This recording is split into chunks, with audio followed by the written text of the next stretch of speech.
week. But we do... No, stop it. Stop it. Okay. Kill it. Now let's get into TV.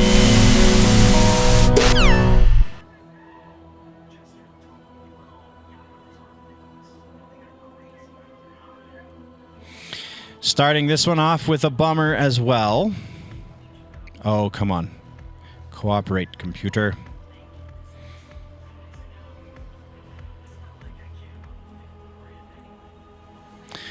The passing of another legend, Hulk Hogan, age 71, has passed. So Hulk Hogan, one of the most iconic figures in professional wrestling history, has died at the age of 71. TMZ Sports reports medics responded to a cardiac arrest call at Hogan's Clearwater, Florida residence early Thursday morning. He was taken out of his home, which, again, the same day as Oz? Yeah, same day as Ozzy. Transported by ambulance just weeks ago, Hogan's wife, Sky, denied rumors that he was in a coma, saying his heart was strong as he recovered from recent surgeries. The WWE legend had undergone a neck procedure in May. He's reportedly struggling with lingering symptoms, though insiders dismissed previous deathbed rumors. WWE has confirmed the news. WWE is saddened to learn WWE Hall of Famer, good Lord, I can read, Hulk Hogan has passed away, one of pop culture's most recognizable figures. Hogan helped WWE achieve global recognition in the 1980s. WWE extends in the 80s all the way through into the 2000s. This man was doing the heavy lifting for these guys in a lot of ways.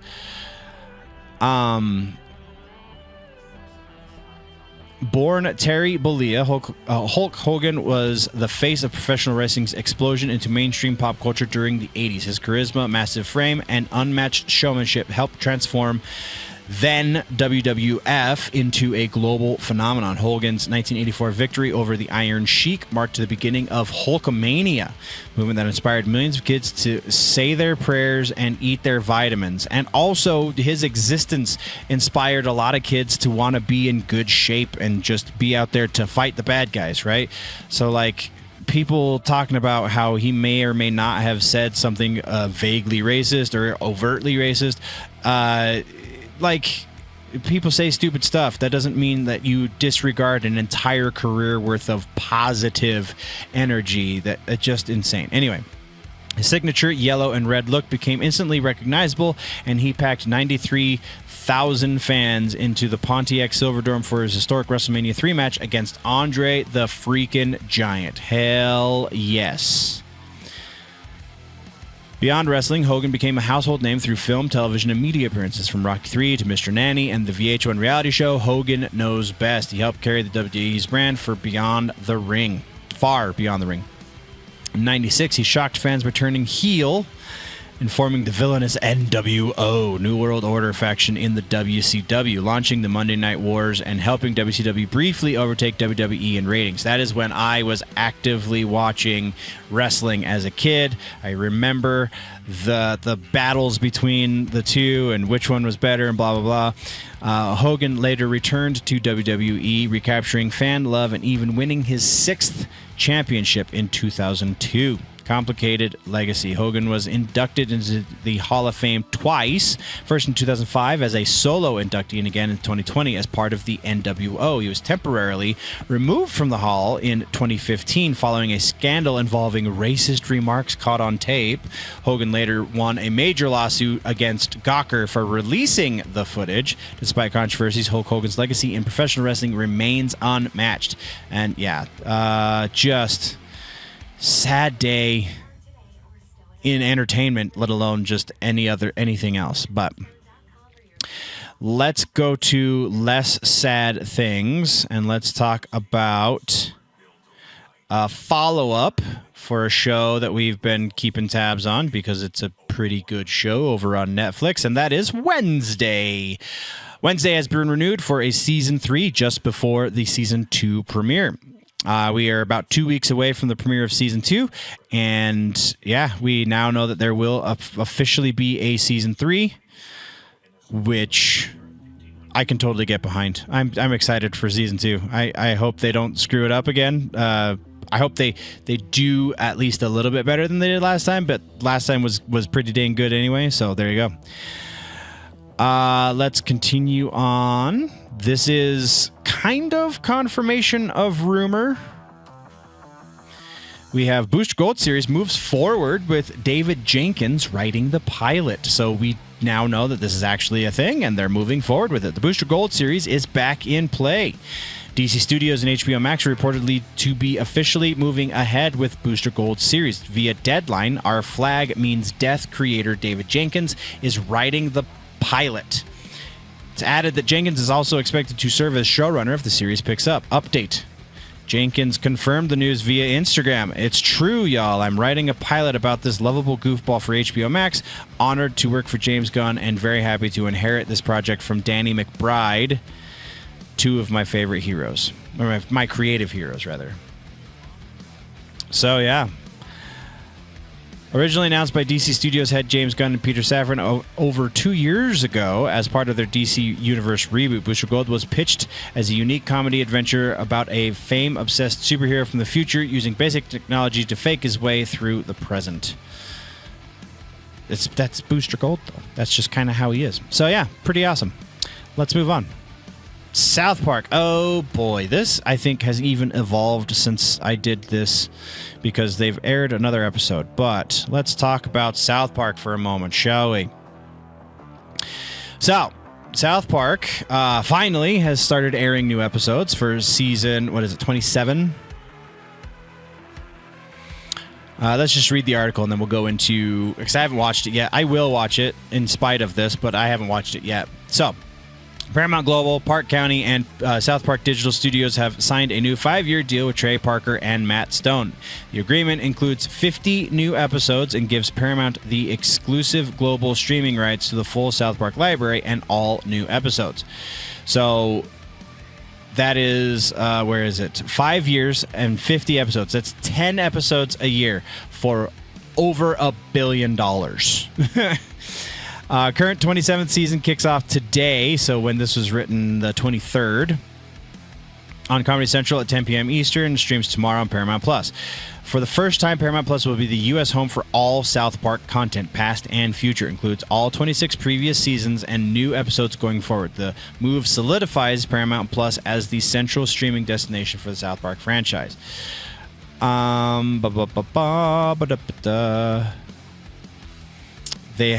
has to be something more. Okay, whatever. We'll just talk about it. So, after this episode aired, and now they've aired a second episode, just kind of digging in. I haven't watched it yet. Again, I will. Again, the scheduling for this couple of weeks is a little nuts, but I do know what happened in it, and it sounds like Trey and Matt are either they're one of two options I think are reasonable to get into on this. Either Trey and Matt are coming up dry with material ideas because they just don't know how to poke fun at this situation, or I think the more likely situation is they are being coerced. Maybe potentially the reason their deal was so lucrative is because that is, in order to get the $1 billion, they had to make fun of Trump somehow. Because in the first episode, they basically rehash the Hitler jokes and make Trump Hitler, where he's trying to become boyfriends with Satan. And Satan does very adult things to him. Again, from what I understand from the jokes. And then at the very, very end, they play an AI video of President Trump naked, where he has a very small member, if you will. And that's the joke, is he's got a small dick. That's the whole joke. And then it starts to talk to him, apparently, at the end of this video. And you can look up just the video somewhere. I don't remember where. I saw a headline where people were uploading it. And I have forever said, and will continue to say, in spite of this, that if you don't think South Park is funny, then you're watching it wrong, because they all very regularly are working on many multiple levels. And this, I think, is potentially the exception to that rule, because I don't see a deeper level to this. Again, maybe that will change once I've actually watched the episodes, because again, they lean into the Trump and Satan stuff in the second episode of the current season, and I mean, that just it. Someone put it very eloquently on, I think it was on Timcast, where they said the sign of a good joke, when you're making the joke at the expense of somebody, which is fine. You make jokes at the expense of President Trump all you want, because there's a lot to make fun of.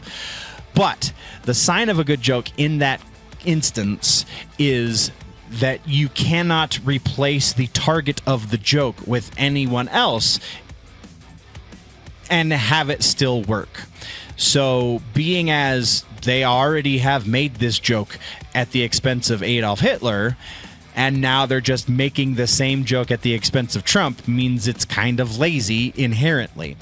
And then the small dick stuff is like, you could say that about literally any man and have them be mad about it, and that would still be kind of funny depending on how you make the joke.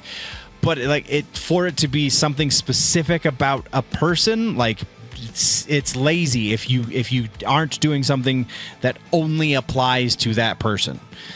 So for Trey and Matt to be getting lazy in season 27 when they're kind of more popular or more famous and popular now than they ever have been, there's got to be some other element that we don't know about for that to make sense. Because there's plenty of, it makes fun of the Epstein stuff. Like, make fun of the we're gonna release it, we're not gonna release it, we're gonna make fun of that's super topical. It takes them literally 4 days to create a new episode. So how hard is it to make that joke? How hard is it to have that even be the impetus for the entire season?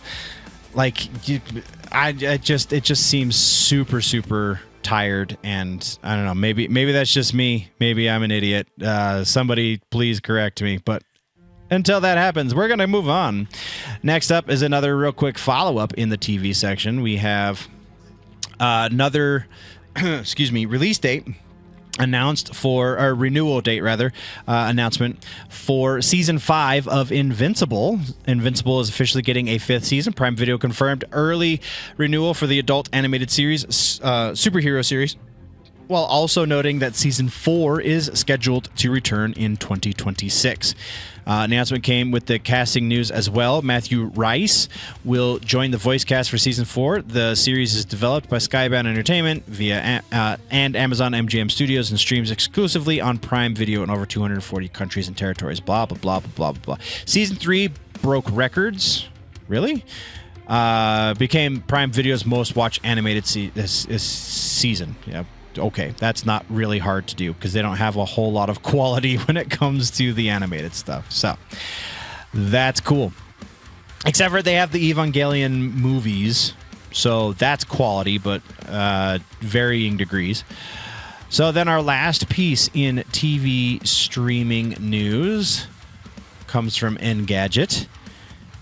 And this one is Amazon is developing a Wolfenstein TV show. Wolfenstein, one of the OG first-person shooters, is getting a TV show. So, following the success of Fallout, Amazon is turning its attention to another video game adaptation. The company is reportedly developing a series based on the Wolfenstein franchise with the help of some of the creative team behind Fallout, according to Variety.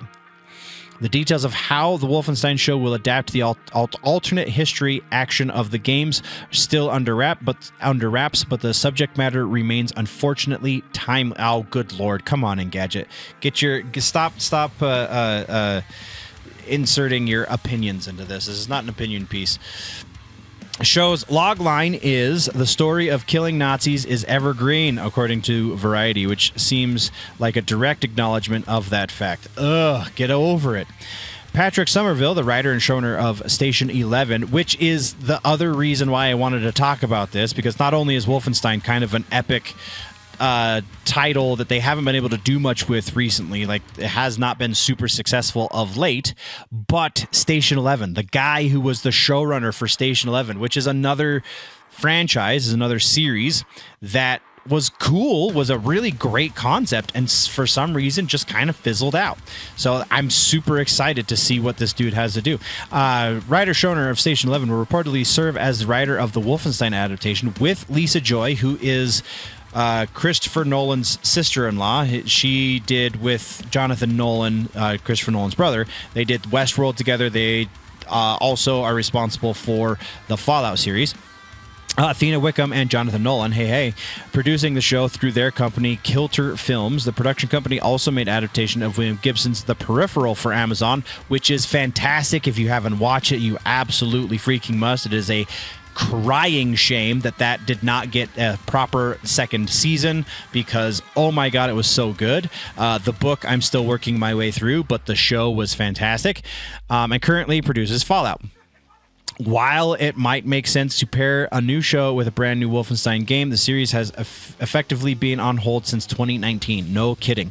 Machine Games, Microsoft-owned developer of the last 5 Wolfenstein games, hasn't produced a new entry since 2019's Wolfenstein Youngblood and Wolfenstein Cyberpilot. The studio released Indiana Jones and the Great Circle in December of 2024. Given the tumultuous state of Microsoft's Xbox division, the series could be your best bet for getting more Wolfenstein, assuming Amazon decides to move forward. If this does well, again, assuming Amazon decides to move forward with it, if this does well, I bet Microsoft will smell the money and they will pull their heads out of their collective asses and let, what was the name of the developer? Machine Games. Let Machine Games finally do something with this. Now, that then puts a lot of onus on Machine Games because I never played either of those iterations, Youngblood or Cyberpilot, but I did not hear good things. So, yeah, there is that. What else do we have? I think that was everything for TV. Yeah, that is the end of TV.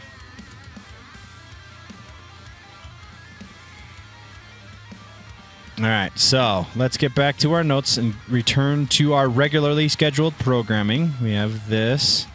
We have to go back to this. Sha.